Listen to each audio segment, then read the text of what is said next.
ദേശീയ രാഷ്ട്രീയത്തിന്റെ അധികാര കേന്ദ്രമായ ദില്ലിയിൽ കഴിഞ്ഞ ദിവസം അരങ്ങേറിയത് കേവലം ഒരു രാഷ്ട്രീയ യോഗമായിരുന്നില്ല, മറിച്ച് ഇന്ത്യൻ പ്രതിപക്ഷത്തിന്റെ ഭാവി നിർണ്ണയിക്കുന്ന ഒരു വലിയ ഉൾപോരിന്റെ ക്ലൈമാക്സ് സീനായിരുന്നു.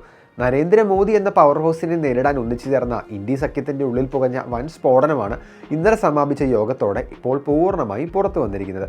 ഒരു വശത്ത് കാറ്റിലും കോളിലും ഒലയാതെ കൃത്യമായി അച്ചടക്കമുള്ള ഒരു വൻ സൈന്യത്തെ പോലെ BJP നിലയുറപ്പിക്കുമ്പോൾ ഒരു ചെറിയ കാറ്റ് വീശാൽ പോലും ആടി ഉലയുന്നതാണ് ഇന്ത്യ സഖ്യത്തിന്റെ പ്രശ്നം. എന്താണ് നരേന്ദ്രമോദിയുടെയും അമിത്ഷായുടെയും നേതൃത്വത്തിലുള്ള BJPയുടെ ഏറ്റവും വലിയ അഡ്വാൻറ്റേജ്? BJPയിൽ തീരുമാനങ്ങൾ എടുക്കുന്നത് ഒരൊറ്റ കേന്ദ്രമാണ്. അവിടെ തർക്കങ്ങൾക്കോ പടലപ്പിണക്കങ്ങൾക്കോ ഒന്നും സ്ഥാനമില്ല. തിരഞ്ഞെടുപ്പ് ജയിക്കാൻ ആവശ്യമായ സോഷ്യൽ എഞ്ചിനീയറിംഗും ബൂത്ത് തലം മുതൽ മൈക്രോ മാനേജ്മെന്റും BJPയുടെ മാത്രം പ്രത്യേകതയാണ്. ഇന്ത്യ സഖ്യത്തിലെ ഓരോ പാർട്ടിയും സ്വന്തം സംസ്ഥാനത്തെ അധികാരത്തിനായി കടിപിടി കൂടുമ്പോൾ BJP രാജ്യം മുഴുവൻ ഒരൊറ്റ നരേറ്റീവിന് കീഴിൽ അണിനിരത്തുന്നു. ഈ കാര്യത്തിന് മുന്നിൽ എങ്ങനെ പിടിച്ചു നിൽക്കണമെന്ന് ഇന്ത്യ സഖ്യത്തിന് അറിയില്ല എന്നതാണ് ഏറ്റവും വലിയ സത്യം. കോൺഗ്രസിന്റെ പിടിപ്പുകേടും മോശം തന്ത്രങ്ങളുമൊക്കെ തന്നെയാണ് BJPക്ക് കാര്യങ്ങൾ എളുപ്പമാക്കുന്നതെന്ന് പറയാതിരിക്കാൻ വയ്യ. പ്രാദേശികമായി മറ്റു പാർട്ടികൾക്ക് വലിയ സ്വാധീനമുള്ള സംസ്ഥാനങ്ങളിൽ പോലും അനാവശ്യമായി കൂടുതൽ സീറ്റുകൾ വാങ്ങി വാശി പിടിച്ച് മത്സരിക്കുകയും ഒടുവിൽ ദയനീയമായി തോറ്റു തൊപ്പിയിടുകയും ചെയ്യുന്നതാണ് കോൺഗ്രസിന്റെ രീതി.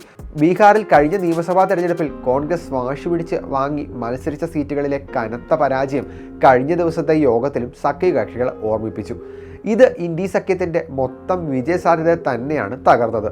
ഏത് സംസ്ഥാനത്താണോ തെരഞ്ഞെടുപ്പ് നടക്കുന്നത്, അവിടെ ഏത് പ്രാദേശിക പാർട്ടിയാണോ ശക്തർ, അവർക്ക് അവിടെ കൃത്യമായി പ്രാധാന്യം നൽകണം എന്നതാണ് സഖ്യകക്ഷികളുടെ ആവശ്യം.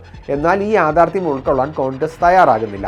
എല്ലാത്തിനും തങ്ങളുടെ സ്വയം പ്രഖ്യാപിത അപ്രമാദിത്വം അടിച്ചേൽപ്പിക്കാനാണ് കോൺഗ്രസ് ശ്രമിക്കുന്നത്. ഈ കാര്യത്തിൽ ഇന്ത്യ സഖ്യത്തിൽ വലിയ എതിർപ്പുകളുണ്ട്. കോൺഗ്രസ് മാത്രമല്ല, ഇന്ത്യ സഖ്യത്തിലെ മറ്റ് പ്രാദേശിക പാർട്ടികളും കടുത്ത സ്വാർത്ഥതയുടെയും ദൗർബല്യത്തിൻ്റെയും നിഴലിലാണ്.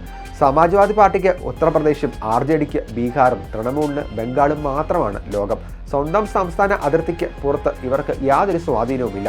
സഖ്യത്തിലെ ഭൂരിഭാഗം നേതാക്കളും വിവിധ അഴിമതി കേസുകളുടെയും കേന്ദ്ര ഏജൻസികളുടെയും അന്വേഷണത്തിന്റെ നിഴലിലാണ്. ഇത് പലപ്പോഴും BJPക്കെതിരെ ശക്തമായ നിലപാടെടുക്കുന്നതിൽ നിന്ന് ഇന്ത്യ സഖ്യത്തെ പിന്നോട്ടടിക്കുന്നു. ഈ കടുത്ത ദൗർബല്യങ്ങൾക്കിടയിലാണ് കഴിഞ്ഞ ദിവസം ദില്ലിയിൽ വെച്ച് ഇന്ത്യ സഖ്യത്തിന്റെ നിർണായക യോഗം പൂർത്തിയായത്. അവിടെ അരങ്ങേറിയത് സമാനതകളില്ലാത്ത നാടകീയ രംഗങ്ങളായിരുന്നു. അഖിലേഷ് യാദവും തേജസ്വി യാദവും ഇടതുപക്ഷ നേതാക്കളും ഒന്നടങ്കം രാഹുൽ ഗാന്ധിയെ വേദിയിലിരുത്തി വിചാരണ ചെയ്തു. സഖ്യത്തെ ഒന്നിച്ചു നിർത്തേണ്ട ഒരു പശ അല്ലെങ്കിൽ ഗ്ലൂ ആകാൻ കോൺഗ്രസിന് കഴിയുന്നില്ല എന്നവർ മുഖത്ത് നോക്കി പറഞ്ഞു. കോൺഗ്രസിന്റെ ആധിപത്യ പ്രവണതകൾക്കെതിരെ കടുത്ത ഭാഷയിൽ കടന്നാക്രമണമുണ്ടായപ്പോൾ രാഹുൽ ഗാന്ധിക്ക് യോഗത്തിൽ പൂർണ്ണമായും പ്രതിരോധ ശൈലിയിലേക്ക് പിൻവലിയേണ്ടതായി വന്നു. ഒടുവിൽ മറ്റു വഴിയില്ലാതെ സഖ്യകക്ഷികളുടെ കടുത്ത ആരോപണങ്ങൾക്കൊടുവിൽ രാഹുൽ ഗാന്ധി മയപ്പെട്ടു. എല്ലാ കുറ്റപ്പെടുത്തലുകളും ഞാൻ സ്നേഹത്തോടെയും ആദരവോടെയും സ്വീകരിക്കുന്നു എന്ന് പറഞ്ഞ് കഴിഞ്ഞ ദിവസത്തെ യോഗത്തിൽ നിന്ന് അദ്ദേഹം സ്വയം തലകുനിച്ച് ഇരിക്കുകയായിരുന്നു. പരസ്പരം കുറ്റപ്പെടുത്തലും ആശ്വാസവാക്കുകളും ഒക്കെ പകർന്ന് ഇന്ത്യ സഖ്യത്തിന്റെ യോഗം കഴിഞ്ഞപ്പോഴും ഒരു ചോദ്യം ബാക്കിയാണ്. തല്ലിപ്പിരിയാതിരിക്കാൻ വെറും 2 മാസത്തിലൊടുവിൽ യോഗം ചേർന്നിട്ട് ആർക്ക് എന്ത് ഗുണമാണ് ഉള്ളത്? ഒരു വശത്ത് സർവ്വസന്നാഹങ്ങളുമായി നിൽക്കുന്ന നരേന്ദ്രമോദിയുടെ നേതൃത്വത്തിലുള്ള പവർഫുൾ BJP ടീം, മറുഭാഗത്ത് പരസ്പരം വിശ്വസിക്കാതെ സ്വന്തം അപ്രമാദിത്വം നിലനിർത്താൻ ശ്രമിക്കുന്ന കോൺഗ്രസും ഇന്ത്യ സഖ്യത്തിലെ പ്രാദേശിക പാർട്ടികളും.